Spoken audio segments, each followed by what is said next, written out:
He's a baby, I guess. What time that?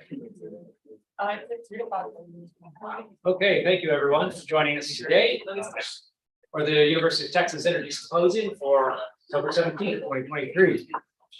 So I won't introduce myself because I'm part of the speaker today, so I'll introduce myself in a second. But before we get to introducing today's topic, I'll point out the topics that are upcoming in the next couple of weeks. So next week we'll have another electricity related talk. Neil Kern, Program Manager of Low Carbon Resources Initiative of EPRI, the Electric Power Research Institute. And he'll talk about the role of hydrogen in low carbon fuels, and University of Texas is just part of a large team in Texas that won one of these Department of Energy hydrogen hubs. So hydrogen is definitely the hot topic for the moment. And then the week after that, we'll have a talk called Fossil Phase Out and the Just Energy Transition from Emily Gruber, who's an alum of UT Austin and alum of guest speaker today, Michael Weber, who was her advisor, and she is at the University of Notre Dame. So now I'll introduce today's speakers. First, myself. So yes, I'm Gary King, Associate Director and Research Scientist here at the Energy Institute at the University of Texas at Austin.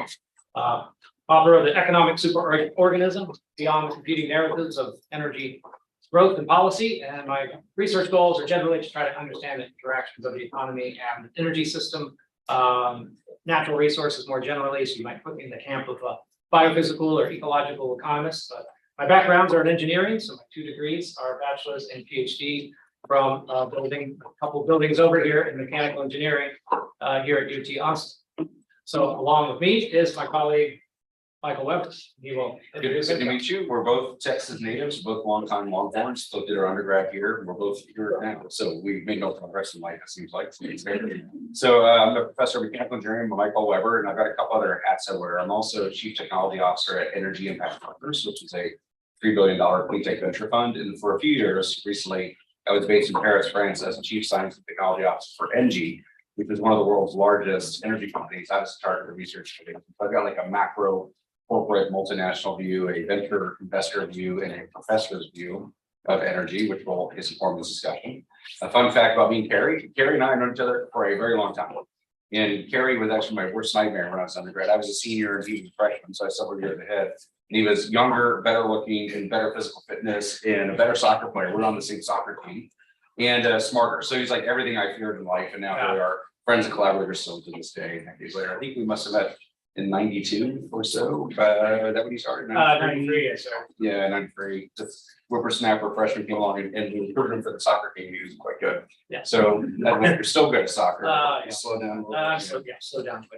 I was not a good soccer player, but I was on the team because I had the ID cards for the one. I filled out the registration form, so I was a team mother, and so they had to let me play.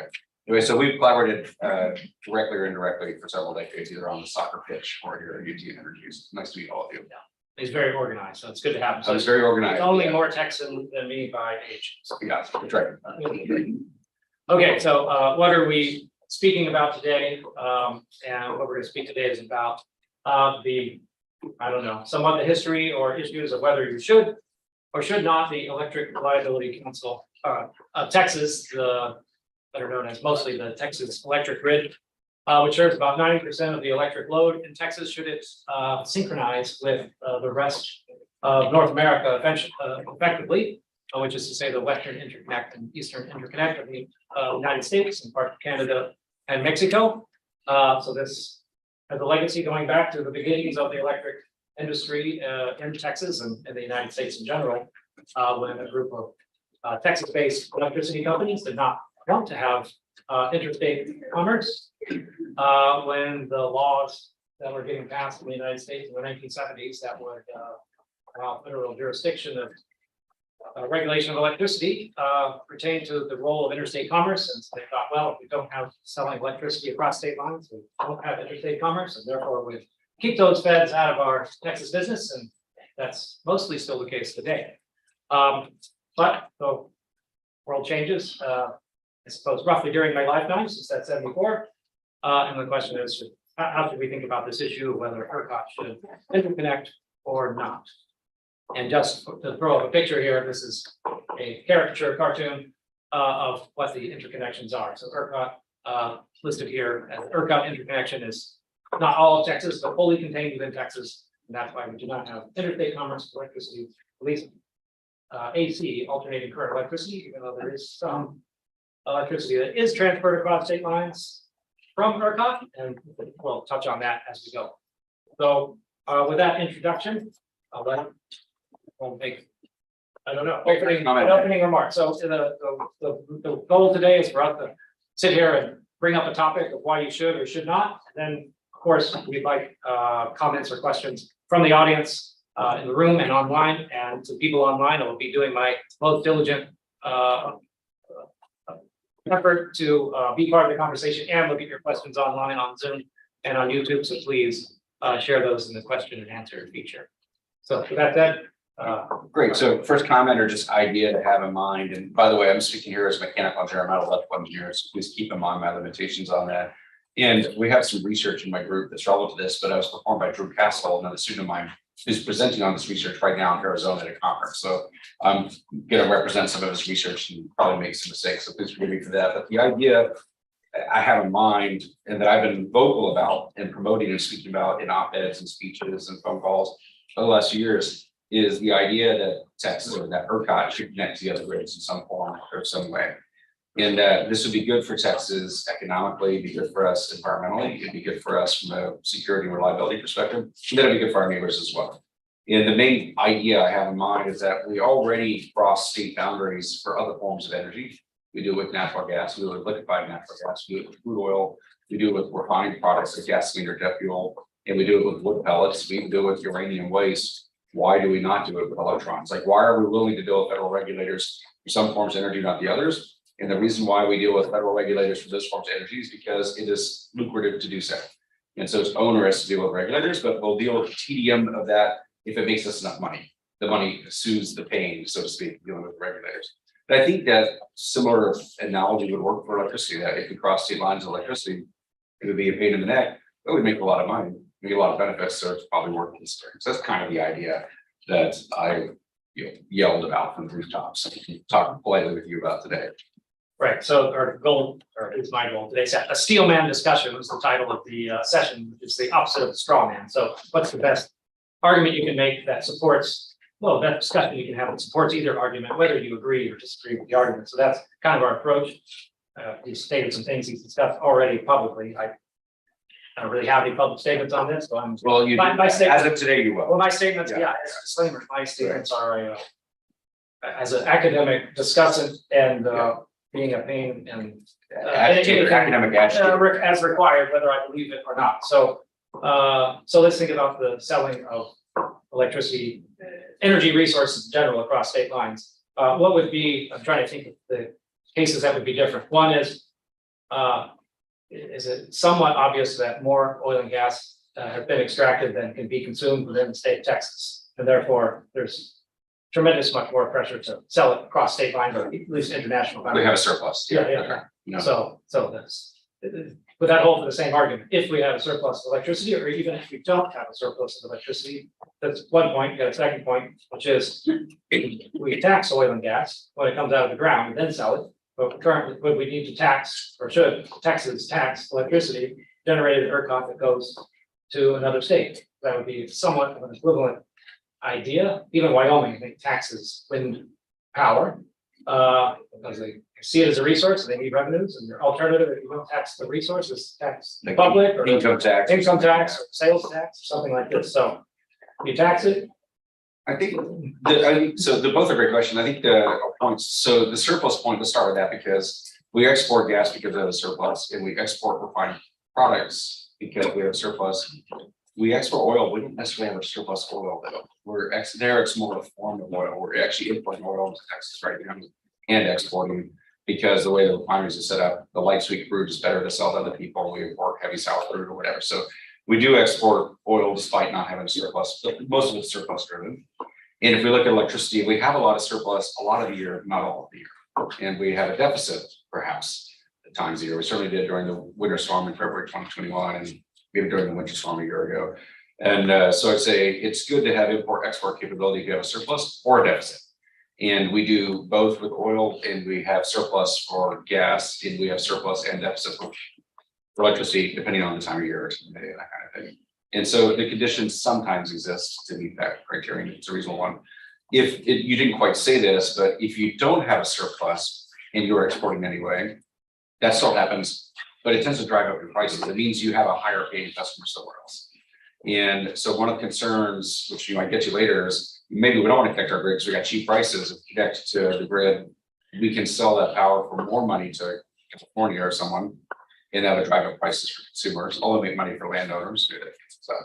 So the surplus one is a good one. The tax issue, whether you export or not, is relevant. We have a severance tax for fossil fuels. When you sever the fossil fuel from the ground, that resource is not available to future generations. Therefore, the state taxes it as a way to get some benefit from the lack of future benefit.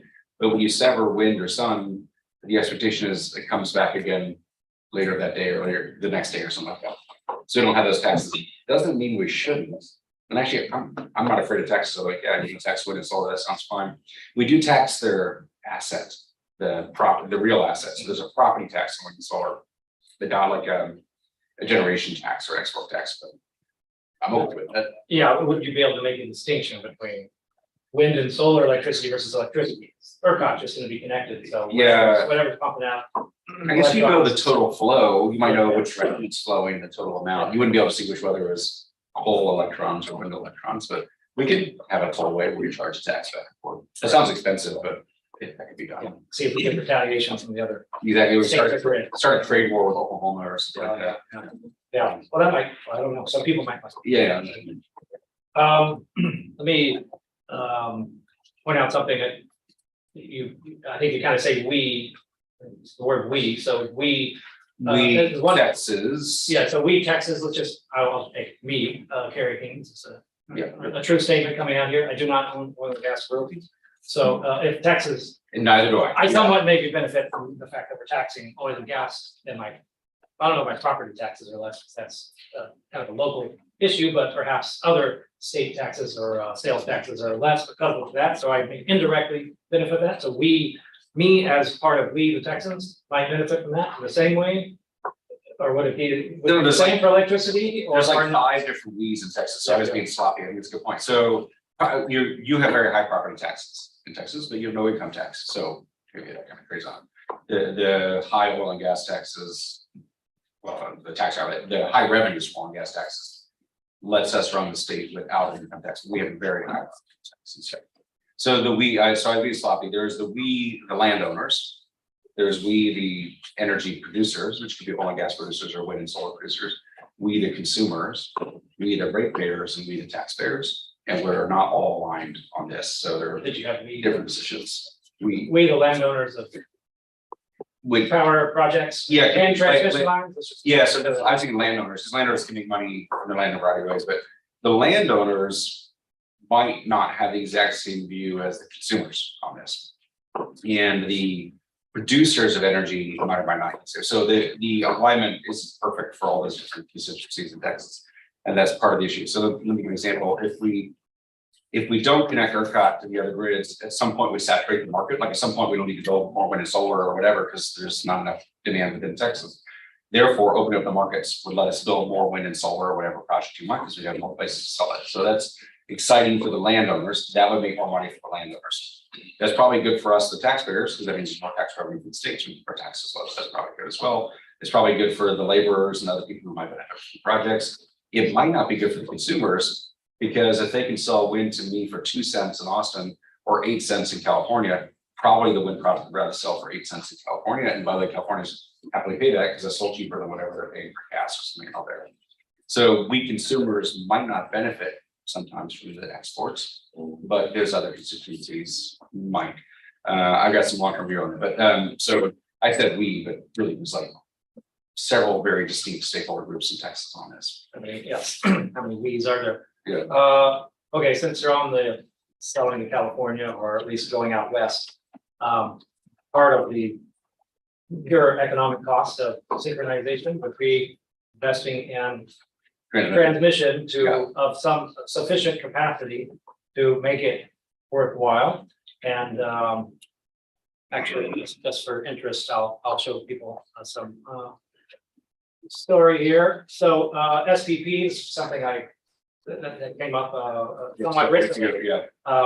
So Southwest Power Pool, the regional transmission organization north of Texas, and most of the Great Plains, is signed some deal to essentially manage transmission, electricity generation and balancing in both the Eastern Interconnect, which it already does, and now the Western Interconnect with a certain number of utilities and perhaps increasing that size. So they have not only reached across state boundaries already, but reaching across interconnects. So this is somewhat of an analog. And here's the kind of summary of that. You can't see my own screen. So will be the first regional transmission organization to provide services in both the Western and Eastern Interconnect power grid. Will allow its members to enhance sustainability and reliability of the West. You might go turn that monitor to face use. Yeah, that would be smart. I have a small monitor, too many monitors. You got so many monitors there. Yeah, there we go. All right, so enhance sustainability and reliability in the Western Interconnect, and by optimizing energy markets across 3 DC ties. So here we have the idea of there's not only one way to interconnect, and ERCOT already interconnects to a small degree. So how do you think about how we interconnect? The phrasing of our Steelman discussion is about synchronization, which implies alternating current, but how should we think about? Yeah, so you mentioned we have 2 DC ties between Texas and the Eastern grid, and 2 DC ties to Mexico, but no ties to the Western grid.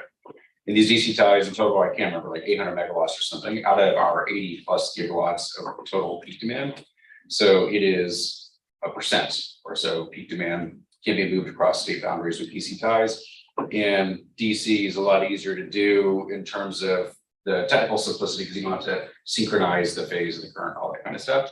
That's more expensive to build DC quite often, so you pay more upfront, but then you have some operational flexibility that comes with that. And that's what we've done so far, just to avoid having to get all our harmonics right to the free grids, and that's what they're doing here. Yes, I think it's just to avoid having to stop the grid and restart, so everyone's on the same sort of phase or whatever current. And so DC is probably the way this goes, just because I don't know how else we would do it. I'm not smart enough to understand that. But I would say that at this point that, well, we already have some weak ties, can we just do more? And if so, how much more should we do? And what is the limit you can do before you distort the grid or distort the prices or trigger oversight from federal regulators? That's what you worry about. So I think that's interesting to keep in mind. And so I would suggest DC is probably faster and easier than this. And one comment, so I mentioned Drew Castle earlier, his research on this, which should come out in a couple months, was that if we did a DC interconnect to the Western grid from Texas, it would be cheaper to build that connection. The transmission lines are quite expensive, but it'd still be cheaper to build that transmission to get cheap Arizona solar into Texas than it is to build more natural gas power plants in Texas. It's also cleaner. It also avoids water flowing. So there's a variety of benefits where if you look at the system cost, it's cheaper for the system to connect with others. And then one more comment, because this just came out, you said it was like 3 weeks ago, like a month ago, September or something. September. Yeah, so there's a lot of announcements right now. I think it's today, this morning, the IEA, the International Energy Agency, put out a big sort of grid of the future study where they say, there are a lot of reasons why we shouldn't believe the IEA, but let's say we believe them. IEA says by 2040, we need to build another, 100 million kilometers of transmission, whatever the number is. Basically, we need to double the global grid. And that's just to meet decarbonization requirements because of the desire to electrify a lot of loads, say electric vehicles or heat pumps, whatever it is, and inject more renewables into the grid. And those renewables are often not in the center of downtown. And so the grid might double anyway, if you believe the IEA's numbers, not necessarily in America, although I wouldn't be surprised if it doubles in America. If you believe Elon Musk says it's going to double or triple in the United States. It'll probably double in kilowatts and triple in kilowatt hours. So there might be a doubling going on in the next 15 years or so. And then I would suggest, well, if we're going to build a bunch of stuff, why don't we do some more hookups for reliability reasons?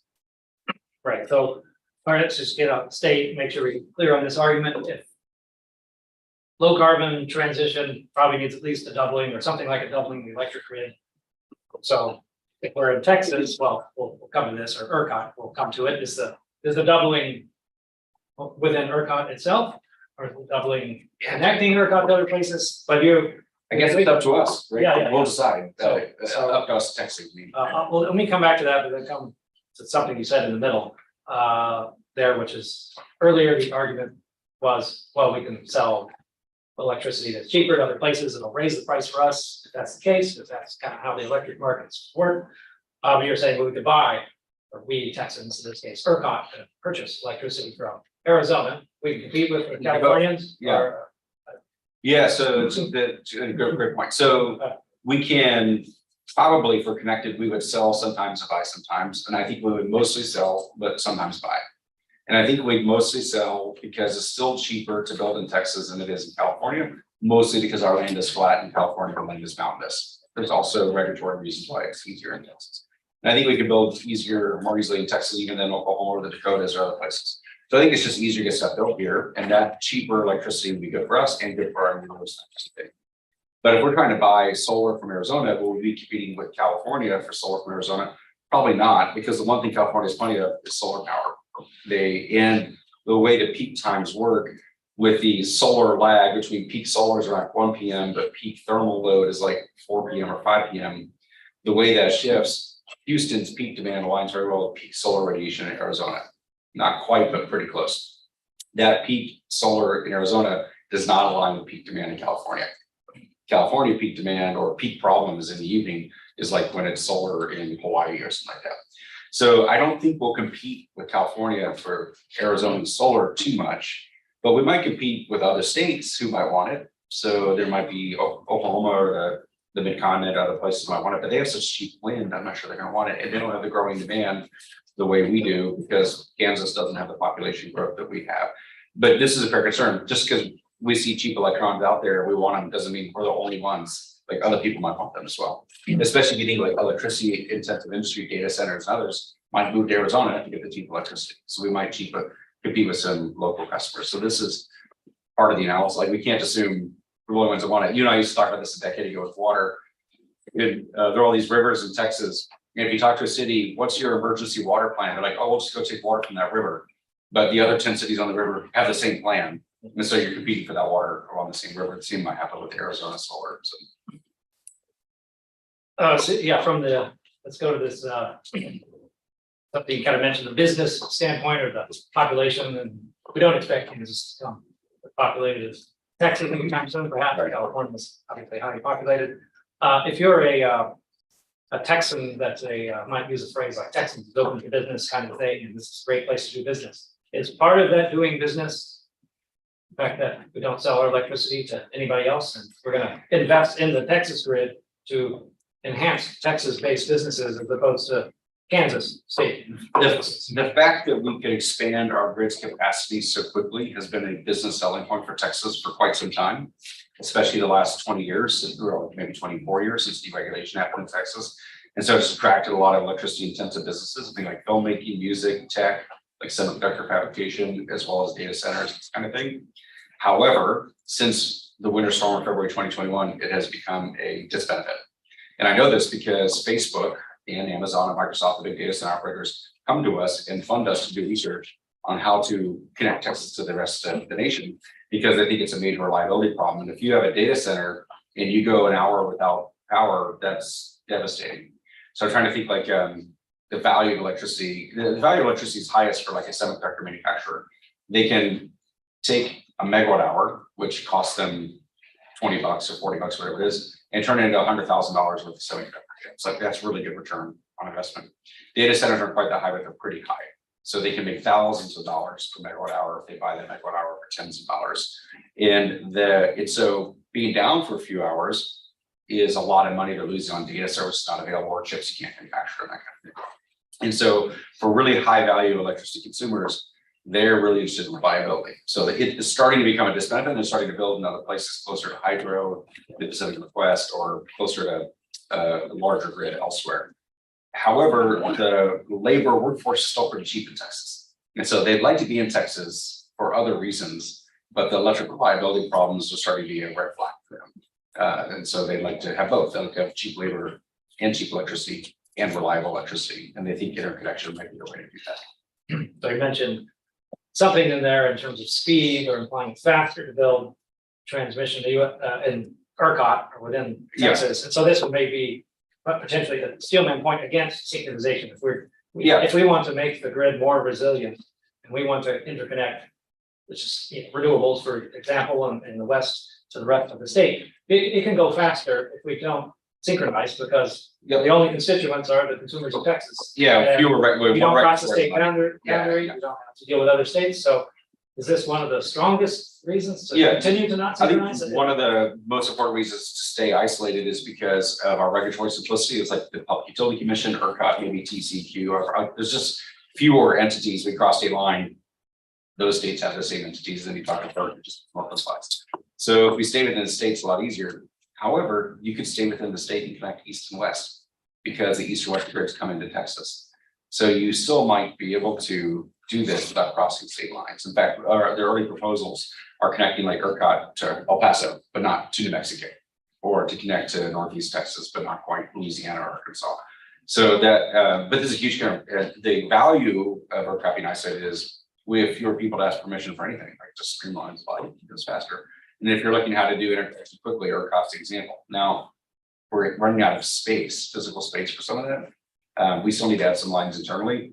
And we're starting to saturate the market. There's only so long you can do this and have negative prices for so long before people quit building. So I guess that's that. So that kind of brings up a question, which I kind of have written here as a point, perhaps against synchronization, but eventually argue against it. Is Texas big enough, or let's just say ERCOT big enough? And a double, yeah. To matter, I mean, just big enough to keep handling itself. I mean, we're the same size as roughly Like the UK. And Australia's. Yeah. And they don't have the option to connect to another country there, and they've got to deal with it. And they're kind of weird shape along the coast that makes it even harder. They've struggled. Than Texas. So are we big enough that we can get away with it? Let's just go to the extreme case. We wouldn't expect Rhode Island to try this, but maybe Texas.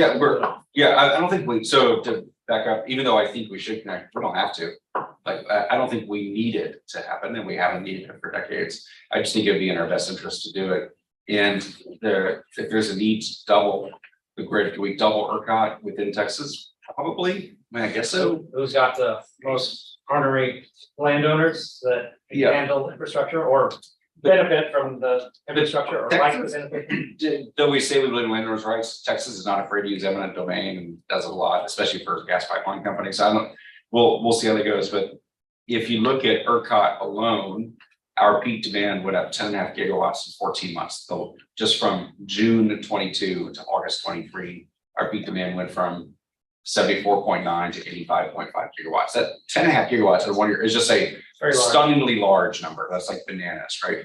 And we had built more than 10 gigawatts of capacity since February 2021. Basically, after the winter storm, a lot of new power plants broke ground, and it took them about a year and a half to 2.5 years, but they came online in time for this, which is it's incredible that demand went up that much. It's also more incredible that we built enough power plants that quickly to keep up with it. And the question is, can we keep doing that? And would demand grow 10 gigawatts a year? Probably not. But I wouldn't be surprised if it grows a couple gigawatts a year every year for the next couple of decades. And that starts to be a doubling within a couple of decades. If we think it's going to grow, I don't know, 4 gigawatts a year for 20 years, that's another 80 gigawatts. So we could build that many power plants, but we could not build those power plants unless we also built interconnections or more transmission within Texas that quickly. Maybe we could. We've never done that before. So with our CREZ lines, competitive renewable energy zone lines, what was that, 7 gigawatts or 8? I think it was adding more than 10, 14 or 15. I'm sorry, it ended up In being aggregate. 18 or something in Yeah. total. Yeah, okay. So in aggregate, it was over 8 years or something. The whole Actually planning, pretty fast. Right? yeah, the whole planning start to finish was, well, I think they started talking about it in 2007 legislature, and they were mostly completed by the end of 2014. I mean, that's kind of amazing too, right? So you build 2 gigawatts here. And so there's something that's like, and one of the reasons we could go so fast on the transmission lines and the power plant is because we're isolated. We don't need permission. And so the fear is, well, if we connect, it opens up more markets, which is great news, I think, but it might slow us down. And then like, oh, great, now we have triple the market to touch, but we can't even double it because we are moving more. So that, that's the fear people have. So far, FERC is basically saying, we don't really care, let you guys go for it. I think they're not showing a lot of interest, but if we double, I bet they show a lot of interest. I know, like that's our argument against what I was saying earlier. It's okay, we're arguing both sides. Yeah, exactly. We're all, Good work, good way to we're be. all on every side of every issue. Way to be. Yes, okay. All right, so, yeah, again, anytime you guys have a question in the room, just go ahead and raise your hand if you have a point or a question. And looking online, Don't see anyone. So, you kind of, I have a question from earlier. When you talk about consumers are not the same as ratepayers, can you explain why that? It depends, they're often the same. So ratepayers can be the same as consumers. So the electric consumers are ratepayers, in that case, they're same. But sometimes you are consuming a product that benefits from electricity without paying for electricity correctly. Okay. Which might be the shirt you bought that was manufactured with electricity or something like that. And so if you have lower energy costs overall, that's good for consumers of all types. If you have lower electricity costs, that's the ratepayer. So ratepayer is to me, that means the subset of consumers that are buying the electricity, which includes the industrials, the factories and that kind of thing as well. And there's a slight mix. In Austin, it gets more confusing because we have consumers in Austin and we have ratepayers and we have taxpayers. And the Austin energy service area goes outside of Austin.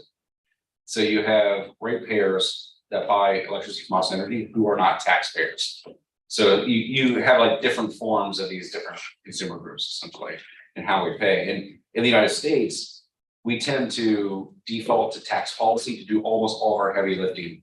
Like we don't know how to get anything passed other than tax cuts or tax credits. Like we don't know how to do other stuff. And so we use tax policy to drive all our other decisions as opposed to other. So the taxpayers become very important as opposed to ratepayers. Let me take that thought one step further. One way to deal with carbon emissions is put a tax on carbon, which then the consumers of gasoline will pay. We don't do that. Instead, we kind of get there backwards through tax policy to give a tax credit for carbon sequestration somewhere else. So you're not paying for carbon at the pump, you're paying for carbon sequestration in your federal tax bill. So these are two different bills. It would make more sense to consolidate that, but we don't do that in the United States for the most part. Great question. all right, let's think about the, I don't know, reliability type, issues, maybe a little bit more. You kind of mentioned, Winter Storm Uri, we had executives within Texas and the electric power industry saying things like, I'm not sure if this market thing works. Yeah. Which is maybe things we wouldn't have expected to say. In the case of whether ERCOT, we here at ERCOT, ERCOTians, I don't know, ERCOTites, that's fine. people that have consume electricity there, but would have benefited from being connected to the other grids in Uri is I suppose, even or open debate. Some people think, no, it wouldn't help much because They were struggling too, yeah. struggling and they didn't have a lot of excess electricity to sell to ERCOT, for example, or to other states. And so then you have regional transmission organizations having to take care of their own, or you end up in these strange political regimes. But there could be perhaps cases in which there would be a clear benefit, perhaps. At the extreme end, I think if there was a complete blackout in ERCOT, and since we've already stated we're both mechanical engineers and not electrical engineers, Discount everything we're telling. so it's, the question is having a sizable, I don't know what sizable is, it's probably a few gigawatts AC interconnection. I don't know if the DC connection, I assume the DC connection could count as well, maybe more difficult due to come from a black start. Is that is that a reason if we ever actually had complete blackout in ERCOT? Yeah, so grid nearly failed in February 2021. We lost 45 gigawatts of capacity, whatever the number was. If we could have borrowed 2 gigawatts from Louisiana, would that have helped? And well, like no, it would not replace the 45 gigawatts, but maybe it could have helped us give just enough spare capacity. We could have cycled or rotated our blackouts. And if we rotated our blackouts, that lets you turn on some defrosting equipment or other things that helps bring back some of the 45 gigawatts. It also means people on medical equipment, dialysis machines, whatever might not die. So maybe there's 100 fewer deaths, or like there's a variety of things we can imagine would be beneficial, even if just with 1 or 2 gigawatts, although it would not replace all the missing power, but would have had some nonlinear amplification effect on other power. But then also Louisiana didn't have the 2 gigawatts to spare because they were hit by the same storm. And that's one of the challenges is that we now have these, I don't know if it's now, but we have weather events that are bigger than the grid. So I would argue we need a grid that's bigger than the weather because the weather is rarely continental in size, but it can be quarter continental or half continental. And it'd be nice to borrow power from the other half. So Louisiana was hit really hard, but New Mexico and California were fine. And so we would have had trouble borrowing from the east, but we could have borrowed from the west potentially.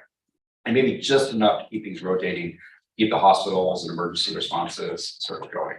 That's one question. And I think it doesn't bail you out. Like when you lose 45 gigs, that's hard to replace from your neighbors, but every little bit helps. The other thing you hinted at is we have an energy only ERCOT, and neighboring states have regulated markets or capacity market. There's different market designs. And after the storm happened, one of the regulators, Arthur D'Andrea, said, "I don't believe in markets anymore. I'll never think we should have free markets in Texas because it kills people." And then he was kicked out of office like the next day for saying that. But so were the others that maybe didn't say that. Yeah, they were all fired. Yeah, so it's fine. But there was this question like, is energy only market the way to go? But the regulated markets also struggle, the capacity all struggle. So it's not clear that I don't think we had a market design problem. I think we had a weather design problem, that the weather was really bad. And so that storm, and then the winter storm Elliott that happened like a year and a half ago, it knocked out a lot of sort of capacity and PJM, the part of the Eastern grid of coal and gas. At some point, like, all the markets suck if it's cold enough. It kind of doesn't matter what your market design is. Would interconnection have helped? Maybe, because then you can rotate through, because what happens, the storm moves through. And so one part gets hammered than another part. And so you can take turns just as peak demand moves from Houston to Arizona to California to Hawaii, the storms move, not everyone's getting hit at the same time. I have a feeling it could help. It just from a geographic scale. Right, the comment via the questions online that's relevant to this discussion is saying that there were rolling blackouts during Uri. I didn't write specifically within ERCOT, I assume meaning within ERCOT in some parts of the state. So this person says that, of course, the rolling blackouts lasted several days. I've seen some evidence that, yeah, it occurred in some places, but maybe not in some other places of the grid. But your point is, I think we had a peak curtailment or a peak loss, a peak a load peak shedding. outage. A peak load shedding command by ERCOT of about 20 gigawatts. And if you have some, It's a huge number. if you have some interconnections, maybe the peak load shed is 15 or 16 in the same situation, and you can implement potentially rolling blackouts in a larger number of areas, which can save lives. Every little bit of extra flexibility. A little bit of cushion. And that rotation that did happen, I think it was within the distribution areas. That wasn't Right. transmission scale. Right. So ERCOT gives commands to the transmission and distribution operators and says, this is your percentage that you have to cut load, and then they engage in that, which is related to the next question here. I don't know if you have to follow up. So then they engage on this load shedding in whatever plan or means that they have decided already. And this is a question. There was some, we may or may not know the answer to this, provocative. That doesn't hold me back. I might not know the answer, but I'll say. It doesn't reference there was some provocative research after Winter Storm Uri suggesting communities of color suffered disproportionately from storms, rolling blackouts. Can you comment on whether stronger links to the east or west and west interconnects could have environmental justice benefits? So I think so. Yeah. So marginalized communities, especially people of color, people less resources, were hit harder. Not necessarily from the outages. Outages hit rich white neighborhoods and poor black neighborhoods. However, the poor neighborhoods had fewer resources to respond. The rich neighborhoods would get in their four-wheel drive suburban, you go to the ranch or whatever. Not everyone had that option available. So the outages weren't discriminatory, I would say, but the suffering was unequal from group to group. That much is clear. So if you're poor, you're less likely to have really good insurance. You're less likely to have a landlord who cares about you. You're less likely to have fast response. So there's all sort of cascading effects that happen inevitably when there's a resilience problem, without a doubt. But what happened in 2021, there was different than 2011. So 2011, we had freezes as well. You were here for that. And after 2011, there was a very clear complaint that Terrytown, West Austin never lost power, but East Austin did. And so there were some really clear inequities over who lost power or not in a controlled outage scenario in 2011. And basically the legislators live in West Austin and they would complain, so their power wasn't turned off, was the allegation.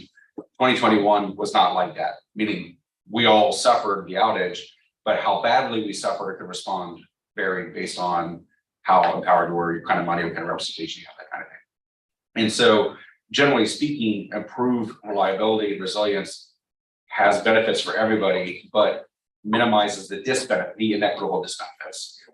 And this is important because in general, the people who don't want to pay, I'm deeply generalizing, this is very dangerous, so take me to task for this if you want. But Texas has had the choice many times over the last few decades. So we want to invest more in a more reliable grid or not. And Texas has consistently said, no, I'd rather have a cheaper, less reliable grid. And the people saying, no, I'd rather have a cheaper, less reliable grid are rich people who have a natural gas generator at home or another house they can go to.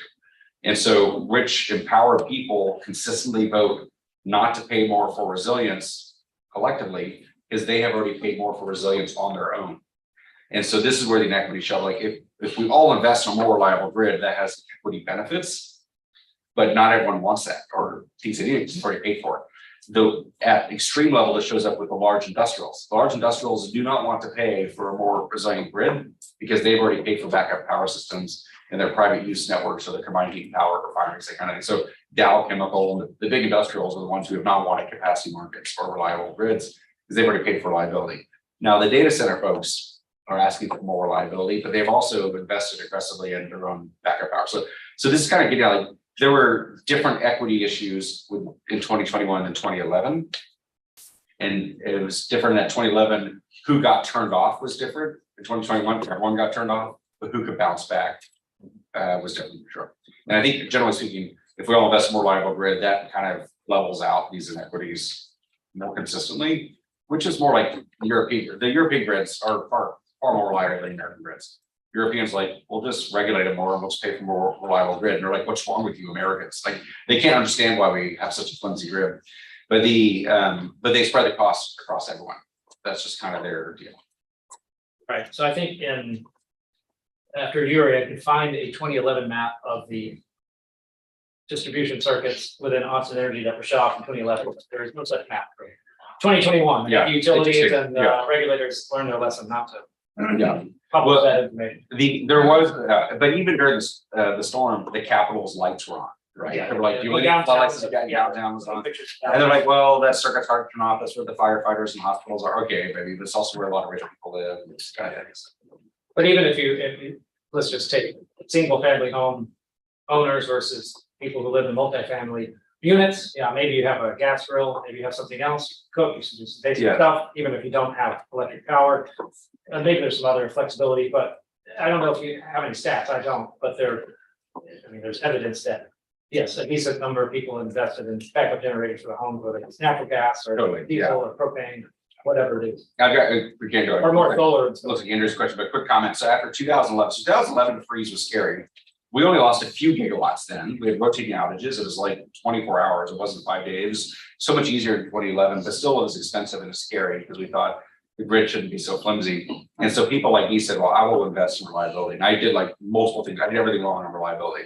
My wife and I remodeled our house in 2014. Like, we're gonna add solar panels and we're gonna add a gas line. I'm the only environmentalist in America that paid money to extend the gas line from my neighbor's house to my house, because my house didn't have gas. I'm going to add gas as a reliability maneuver because the Texas grid can fail. That's my lesson from 2011 and 2008 and 2014. We have these failures periodically, happened in the 80s, this kind of thing.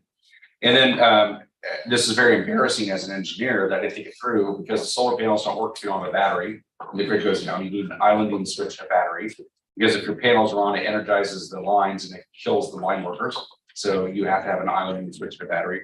And my gas system, my gas furnace and everything else has electric controls. So when the power went out, I lost my gas system. And so all my investments in reliability, looking back, were pretty stupid and expensive and did not prove reliability. And if you had a fireplace with firewood, or one of those old 80s turnkey fireplaces with gas where you turn the key and you use a match to light it, that worked. Old school technology was reliable, but the new stuff was not. But I was one of those people putting thousands or tens of thousands of dollars into reliability, didn't work. Then also separately, this is my own personal problem. I had 6 outages of an hour or longer in an 18-month period in Austin related to trees. It was all trees, but I had 6. I already had a lot of outages. And so I would call Generac every few minutes. Okay, now how much is the Generac? And I call Tesla. Okay, now how much is Powerwall? It was always very expensive. And I called the week of Winter Storm Uri, and they said, okay, well, now the wait list is a week long, and our price went up to $25,000 for a gas generator. So the market was responding that people were buying individual backup systems for sure. So the lesson is, Don't let me design your reliability system. or become an electrical engineer, or if you're a mechanical engineer, use hand valve. Yeah. Use red and hammer. Yeah, we know how to do Yeah, that. Okay. All right, we'll go. Yeah, so I'm not from Texas. What initiatives is Texas or ERCOT doing towards sort of energy storage, whether that is energy storage directly or like thermal storage through electrification? Is that something that's happening at the state level? It doesn't happen. There's a lot happening on storage. It doesn't happen in a top-down way in Texas. California had a mandate for 1.2 gigawatts of storage, for example, and they said it must be storage, can't be pumped hydro. Yeah. So essentially, it ended up being lithium ion batteries. They built more than 2 gigawatts since then. In Texas, there was no mandate or top-down stuff. It was just individual bottom-up developers. But we built, I can remember, 5 gigawatts of battery storage the last year. Another 7 will come online by a year from now, which is incredible. Almost all batteries. And then at UT, after 2011, they installed thermal storage. So if you go down by Creekside Dorm or up by the Moody Center, there are these huge thermal water, chilled water storage tanks that hold 30 million gallons of chilled water, whatever it is. So in the summers, when there's peak demand for cooling, they just can use the water. Or if the power goes out, the amount of effort they need just to pump cold water around is lower. So UT is an individual consumer and power plant operator to do storage. Developers do storage, but there was no top-down mandate yet. And this actually started passing because Texas and California are often a contrast. California is very mandate heavy, Texas is very market heavy. We often respond at the same kind of solutions, but Texas tends to do it faster and with more scale than California, using the market signals instead. At least at a smaller scale, meaning distributed storage, there is the, unless it's really top down legislated, but Public Utility Commission's pilot program is now a year in on aggregating distributed energy storage or virtual power plants. For the most part, I think Tesla is the only one actually engaging yet, but ERCOT can now call an aggregator who is aggregating a bunch of Tesla Powerballs, for example, in Dallas or Houston, and dispatching those as a single unit. And that's working in cohort with ERCOT to learn how to do it in case it becomes more prominent in the future, or to enable it to become more. Yeah, and they're supposed to be ERCOT and PUC enabling it, like making sure the rules allow for it, Yeah. but not actually paying for it or mandating it. Right. The Tesla, whoever So, it is, yeah. gives up the money. Yeah, it's the rules and such. I think there was another question. Was there another question in the room? Yes. Sort of along the same lines, but different state rules. How do you sort of envision, like, I guess, other state grid systems interacting with the ERCOT dispatch cycle? Like, them feeding electricity and that being put onto the stack and then distributed again. That's a great question. So maybe, I'll try to rephrase it. I don't think I know the answer to the question. I don't think I do Rephrase either, it. So there are, the Eastern and Interconnect has multiple regional transmission organizations, and they're synchronized, and they have to coordinate. Even All though the bidding behavior, dispatch. Yeah. behavior. I'm assuming I actually don't know if they try to minimize how much goes in between regional transmission organizations to not mess up their individual markets, but Yeah, they do it, obviously. But there must be a way to solve that. We do it for other markets, for oil or corn or other things, and even packets from data centers, so we should build it for electricity. But I think the fear is that Texas will start dumping 10 gigawatts of -2 cent wind on the markets, and that distorts everybody. Now, that'd be better for the Texas landowners, because that -2 cents gets bid up to 1 cent or something. And it'd be good for those consumers because it lowers their power, but the power plant owners elsewhere will be losing. So there'll be winners and losers in that. But it could be very distorting, and if we have such a distorting effect on the markets, I'm sure the federal regulator would be very interested in following what's going on, and that's the concern. And so we already have DC flows. I don't even know how those are bid. I wonder if someone knows in here, but those must be, someone knows when they're going to flow, which you can go to the ERCOT dashboard. It tells you how much is flowing and whether it's flowing in or out. So it must be someone tracked, but I don't know if that's done by bid behavior or just by schedule behavior. I actually don't. That's a great question. That's why we're the wrong people. I suppose I don't know the answer to that. Thank you for exposing our ignorance. That's a great question. It does happen. Exactly why every time. But I think like we get mad at Chinese manufacturers when they dump a lot of toys on the market. We call that. So if Texas is dumping a lot of power in the markets, that would trigger all sorts of lawsuits. So I'm sure that has been thought through. I say confidently, but a lot of things we don't think through actually. So maybe we won't. Question online is sort of similar and that it might stump us. Will ERCOT evolve to really become an ISO with other marketable, I guess it's 2 questions. Will it become an ISO with other marketable products such as capacity? Then there's the second one. The regulation issue seems not to be sufficiently researched if ERCOT interconnects. So maybe this goes back to the question. If, let's just say you did have, I don't know, 5 gigawatts, something of a meaningful amount of even direct current interconnection with the west or the east, can you still say we're not doing interstate? Yeah. Transmission is just up to the lawmakers, probably. We don't have a law school person here, but. What triggers regulatory oversight from FERC? We already have interconnection and FERC has already said, we don't care. Yeah. Just the magnitude. And FERC has already said, do more, we don't care. Yeah, but is it like, is it some point they'll care? Or it might be kind of your last question, at what point will we affect the market level care? Is it just if it's AC they care, if it's DC they don't? I don't know, and I've asked this question of FERC and they haven't given us an answer, but the FERC answer I've heard so far, and I've got former students who work at FERC, so I asked them, they're like, we don't want to mess with tech. I mean, like, who's got time? Like, we're busy just doing PJM. And you guys are so worried we're gonna pay attention to you, like we're busy. Like, so we're more worried about FERC than they are. They just can't deal with it. But I'm sure that if we distorted other markets enough and there are complaints, we're gonna have to look into it. But we're already interconnected a little bit, but we haven't triggered that complaints. I don't know what the threshold would be on that. But Pat Wood, so I don't know if Pat was mentioned yet. Pat Wood was appointed by Governor Bush to be chair of the Public Utility Commission in the late 90s. So Pat oversaw a lot of the deregulation that happened. It was very sort of what's best for consumers, what's best for markets was sort of the Bush mindset and the Pat Wood mindset. That's what led to a lot of the ERCOT reform in Texas. And then when Governor Bush became President Bush, he took Pat Wood with him and he became chair of FERC, Federal Energy Regulatory Commission. And Pat Wood there had the same attitude with Bush, which is we're like renewables, we're like competitive markets, we're like working out for consumers, same kind of mindset with FERC. And when Energy Policy Act 2005 was written, Pat Wood inserted some language that basically said if Texas, if ERCOT interconnects, FERC doesn't have to do oversight. And Pat said this on the record after Winter Storm Uri. I wrote an op-ed in New York Times saying we should interconnect.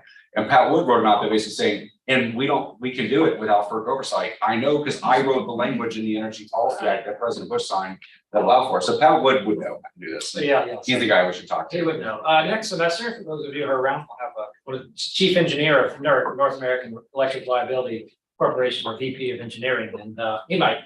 It's more of a technical, but he might know. They might know, but I keep wondering, is this in statute? It's something like if it's above 2 gigawatts, then we scrutinize if it's, or I think I get the sense it's just a political decision, like I would want to mess with it, or we do want to mess with it. That's my sense of this. Right. So the original political compromise in the 70s to prevent interstate commerce was a company owned power plants in Arkansas, Louisiana, Texas, Oklahoma, I think as well, and they wanted to run their power plant as a fleet and be able to have electricity go across, and the other utilities didn't. And so the compromise was, okay, you can do that through these DC ties, and it won't trigger interstate commerce.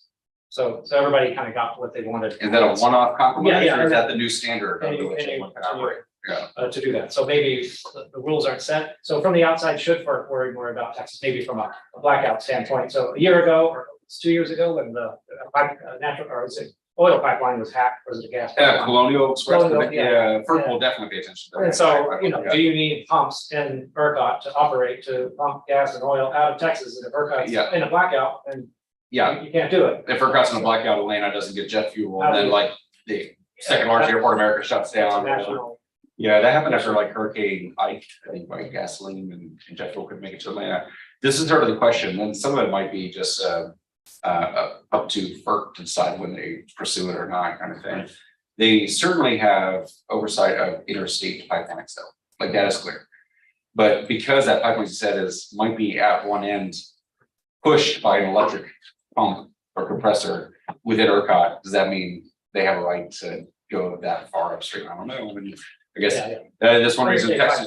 Interstate natural gas pipelines are oversight of the government, but not the intrastate electric grid, which is right. The interstate. So it might, but that could be just maybe the Biden administration says, let's give Texas our time, FERC to look at it. We have the right. So that could be just a political decision about how aggressive you are. All right. Well, we go back to the other one. We're kind of coming close to the end here. We've filled the time. So will there be other marketable products such as capacity? I think Texas or GC discussed this quite a bit. Yeah, so the capacity market debate's been around actively in Texas for a decade that I've been part of. And I think 2014 was the last time we had a big capacity market debate, which is after the 2011 storm. So just to back up, the Texas grid failed a couple of times in the 70s, a couple of times in the 80s. The 90s was a mild decade. It failed in 2008. We had a wind event and a gas backup event in 2008, 2011, 2014, blah, blah, blah. So there's questions, do we need different market design? The capacity market design debate came up in 2014, and the big industrials said, absolutely not. Because we think it's more expensive and we won't pay for it. And if you do a capacity market, we'll move to other capacity markets like Pennsylvania or other places.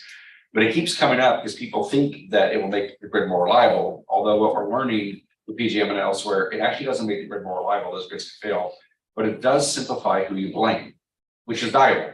Because if you know who to sue, that buys you some time, like it makes it more efficient. In the energy only market, it's complicated. Well, who do you sue? But capacity market, you sue whoever didn't have their capacity available. So there might be some value there. I don't think we're going to go to a capacity market in Texas. I think the big industrials will kill it just like they did before. That's my hunch. But we do have other markets. We have bulk energy, regulation up, regulation down, fast frequency response, fast ramping this, working on America. We have a variety of markets. We could add some more layers, and the PUC has promoted this PCM, this performance credit mechanism, which we call a pretend capacity market, PCM, so there might be other market layers that are added in. We have a lot, so there are, the person's question online, there are multiple markets, so at least in ERCOT, these ancillary service markets and. And I expect those will grow, like the bulk energy market, electricity is most of the market. The ancillary services are, I don't know, 5%, but I wouldn't be surprised if ancillary services grows this market. Right, so if you're a student in the room and you want to study electric grid, the future opportunities are good because it only gets more complicated. Yeah. As we're going forward. So with that said, maybe we end on a victory there. I think we agree in the end. Absolutely. Yeah. And so thank you again for Professor Michael Weber, University of Texas. Thanks again. Yeah.